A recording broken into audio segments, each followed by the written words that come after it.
and good success. I want to encourage you to go to my webpage and get a copy of that book. But today we're going to be sharing about your time for success. Let's begin by talking about time. What is time? Time is very interesting.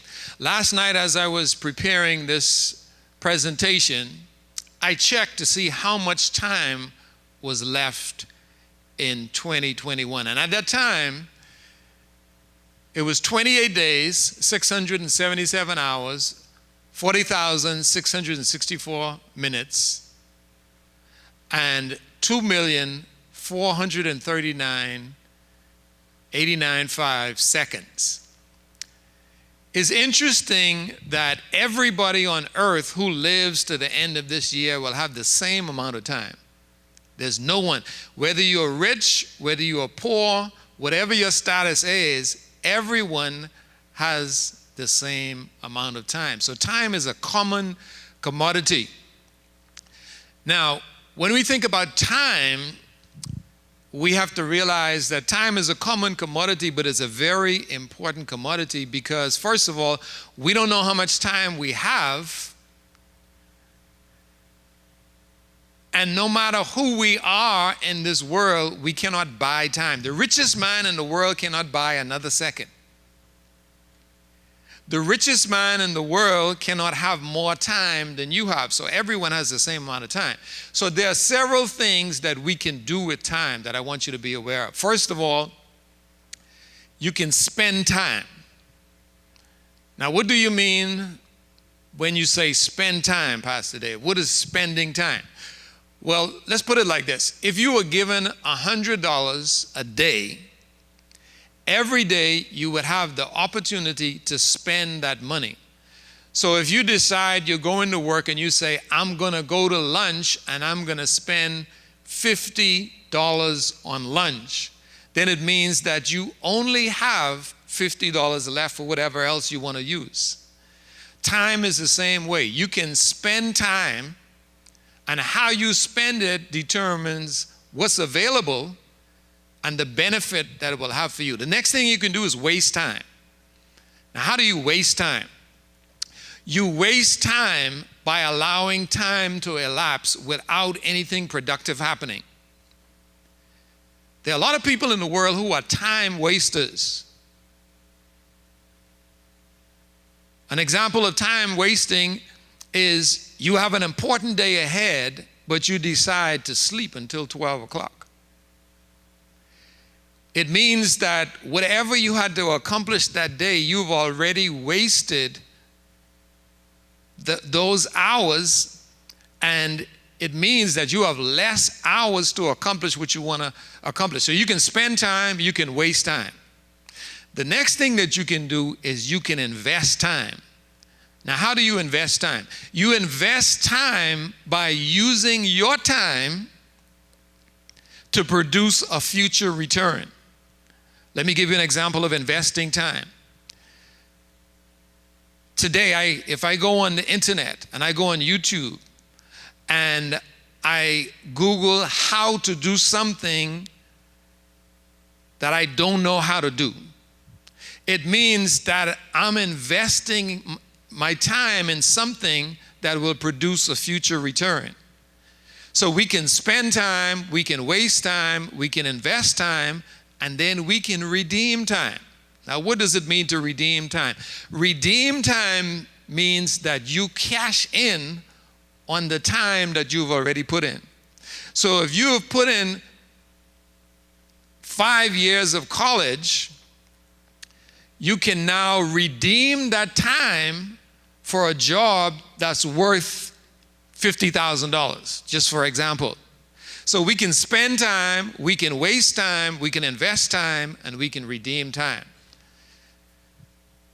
There's a scripture in the Bible that makes an interesting statement. It says, redeem the time because the days are evil. It says, redeem the time. It also goes on to say, make the most of every opportunity. So it means that we can actually redeem time. So if you have invested time, then you can redeem it. If you haven't invested your time, there's nothing to redeem. So it's very, very important to learn how to redeem your time. Redeem means to gain or regain possession of something in exchange for a payment. So the time that you have spent and you have invested in your future, you get to cash in on that. Now, time is an interesting commodity because with time, there are two words that describe time, and these are very, very powerful words, and each word has a different meaning. The first word is chronos, where we get chronology from. So time is measured in chronology. If you have lived 75 years, that's a chronological account of your life. The worst perspective on life is a chronological perspective because chronology only calculates the time that you've been here. However, kairos is opportune time, the right time. I would encourage you today, don't live a chronological life, live a kairos life. A kairos time is time where you seize opportunities, seize the moment, where you take advantage of what's available to you. So it's very, very important to remember that you don't want to just live a chronological life, you want to live a kairos life. You want to make the most of your opportunities. You want to make the most of your time. You want to invest time that you can then get a return on. The definition of kairos is this: a time when conditions are right for the accomplishment of a crucial action. The opportune and decisive moment. Kairos time. A time when conditions are right for the accomplishment of a crucial action.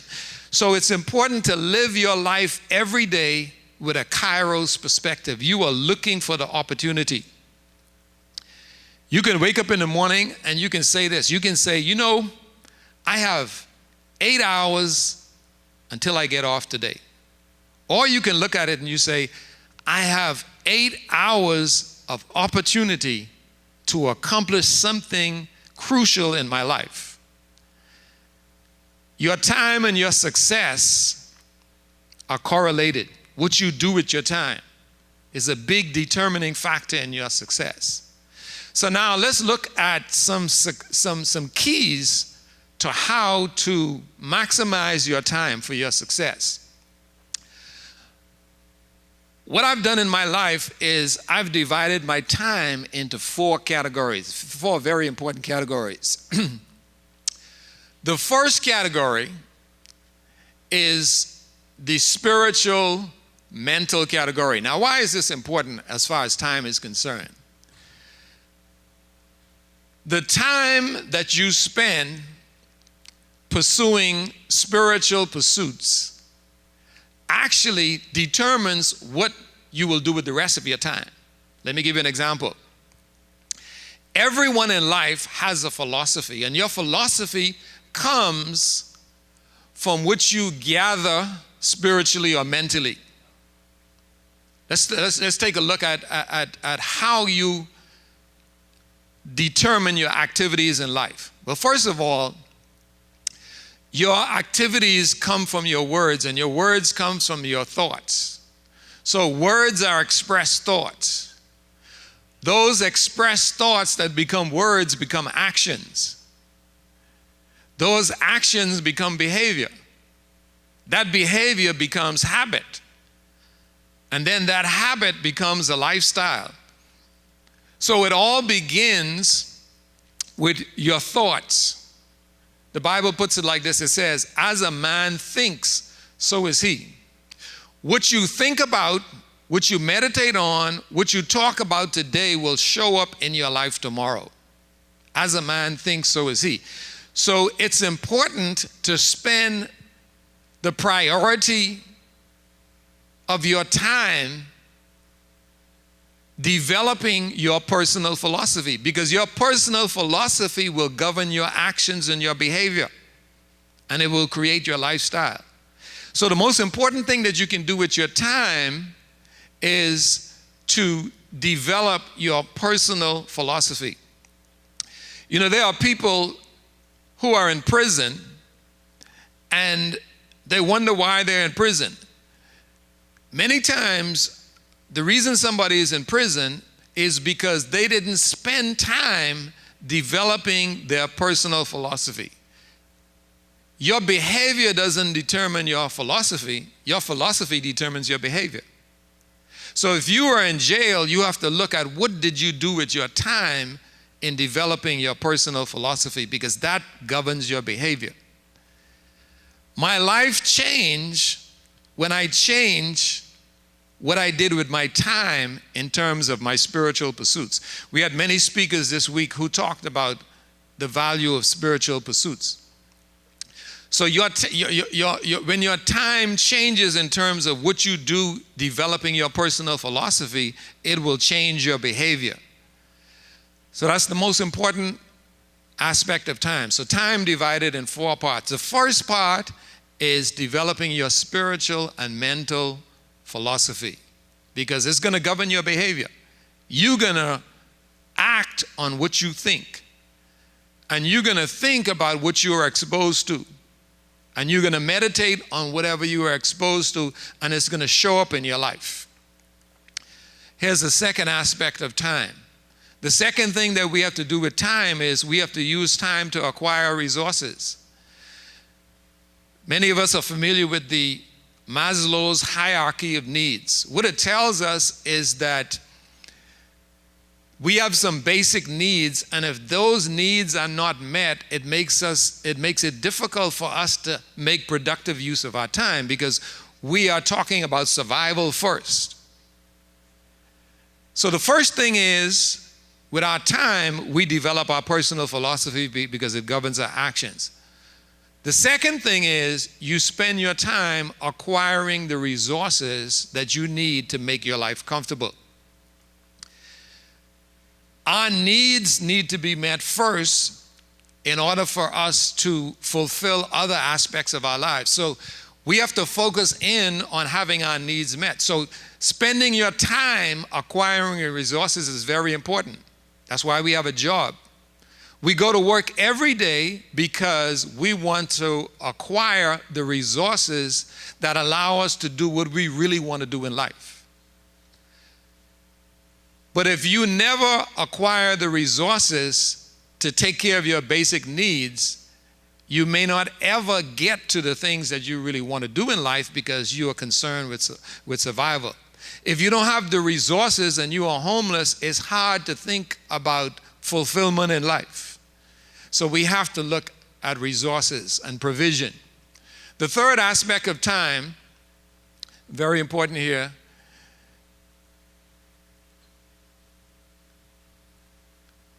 the third aspect of time is enjoyment. So the first point in using your time effectively is developing your personal philosophy. Developing the spiritual side of life, the philosophical side of life.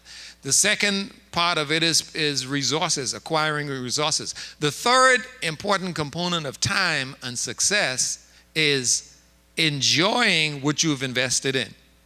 You know, there are many people in life, they spend all of their time focusing in on acquiring resources, and they never get to enjoy life. It's very important that once you have required the necessary resources for you to be provided for in life, that you spend time doing things that you enjoy. Maybe it's a hobby. Maybe it's something that brings you pleasure. That's not what we call a guilty pleasure, not a pleasure that destroys you. Not a temporary pleasure that produces permanent pain.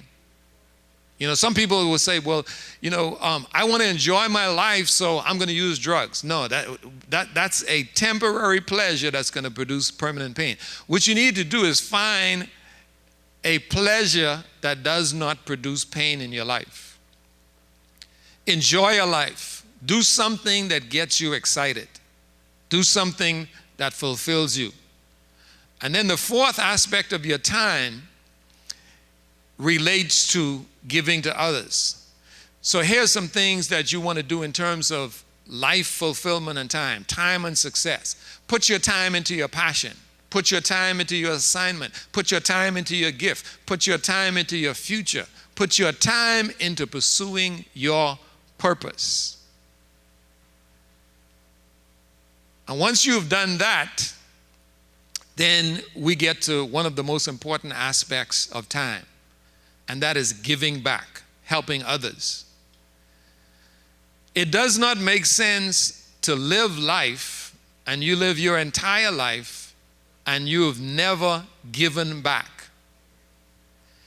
Muhammad Ali once said this. He said, giving back is rent for your space here on earth. So in other words, you give back out of gratitude for the life that you've been able to have. Jesus put it this way. Jesus said, the greatest of all must become a servant. He made a statement to his disciples. He said, the Son of Man, the great God of the universe, did not come to be served. So it tells us that one of the keys to our success is having an attitude like Jesus. We don't just come to be served, we come to serve. And helping others makes a difference in your life. When you die, you should die on the road to destiny, not in the midst of a detour. If you look at your life, what have you done with your time? Your time determines whether you are heading to your destiny or a detour.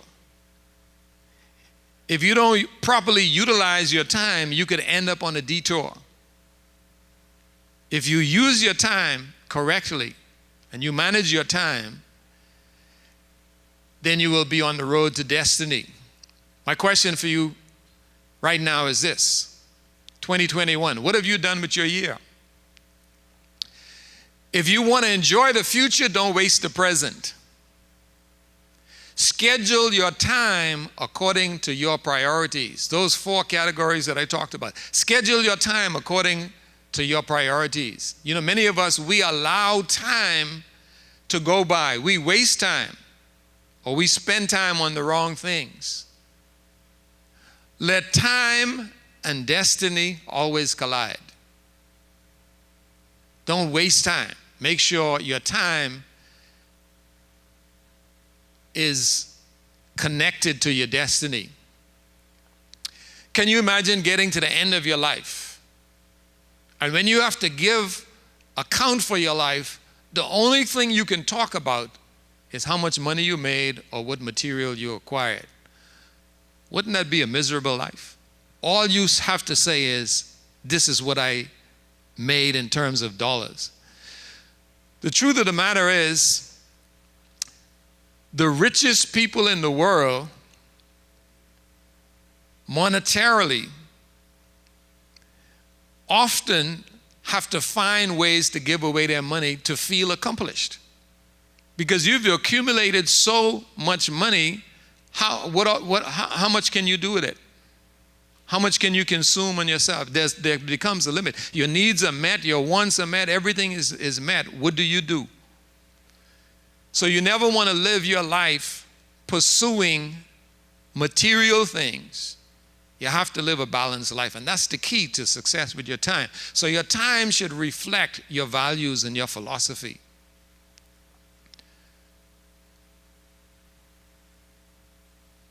I remember one time I heard a story about a funeral that was happening.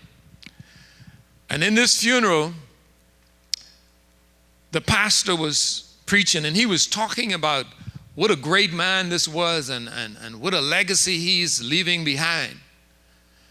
And the man's wife and son were sitting on the front row.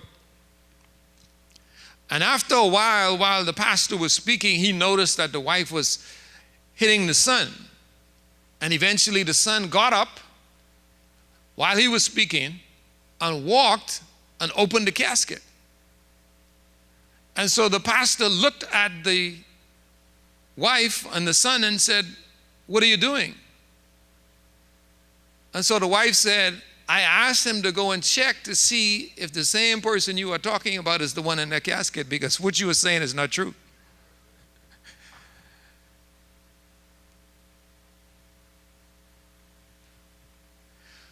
What we do with our time is our responsibility exclusively. You know, the interesting thing about time is that nobody can use your time for you. You have total ownership of your time. You can do good, you can do evil, you can help, or you can hurt. At the end of the day, it's your choice what you do with your time. One of the things that I've discovered about time is that when you are moving up in the world, when you are on your way to your success, your schedule changes. Just like I mentioned before, you know, there's some people, they wake up in the morning and they think about, how many hours do I have before I can get off of my job? But when you are on your way to success, you wake up in the morning and you don't say, how many hours do I have before I can knock off? You say, how many hours do I have today to pursue my purpose? What are the opportunities that are available to me today? And when you are pursuing opportunities, you don't even see time. You don't look at a clock. I remember working on a job and having co-workers. And the co-workers, every hour they were checking their watch. And when it was time to knock off, they were at their desk putting away things and getting ready. And as soon as the clock hit 5, they were out the door. I was never that type of person. While they were running out the door, I was researching. I was on the internet. I was developing things. And some of these same people who were walking out the door every day, they missed opportunities that I took advantage of. I started a new business with my extra time. In fact, I started several businesses. And so while they were rushing to get out of the door, I was using my extra time to continue to research and develop myself. People who are doing nothing always have excess time. You ever notice that? That the persons who are accomplishing things in life, who are successful, they never have excess time. But the people who are going nowhere always have excess time. If you call them, they're free. The person who's on their way to success, when you call them, they don't have time, but they will make time or allot a period of time for a new opportunity. But they're already busy. Someone said, anytime you want to get something done, you have to find a busy person. Because the person who is not busy, there's a reason that they are not busy. Many people who have excess time, they spend their time or they waste their time in complaining. In life, I always say this: make progress, not excuses. There are some people who spend their lives making excuses instead of progress. In the book of Psalm 90 verse 12, it says, so teach us to number our days. In other words, value your days. Make priorities in your day. Seize the opportunity in the moment of the day, that we may apply our hearts unto wisdom. When you number your days, every day is day one. So you have to pay attention and value your days. I want to leave you with this. When you value time, you focus on the current available opportunity. And that's the key to success. Focusing in on the current available opportunity. Sometimes we have a very wide view and we are considering many, many different things and complaining about what's going on in life. Just focus in on the current available opportunity. Don't try to figure out tomorrow. There's nothing wrong with planning for the future, but make sure that you take advantage of the current available opportunity. So remember, your time belongs to you. You can spend time, you can waste time, you can invest time, and you can redeem time. I encourage you today to be a redeemer of time. Thank you. Awesome.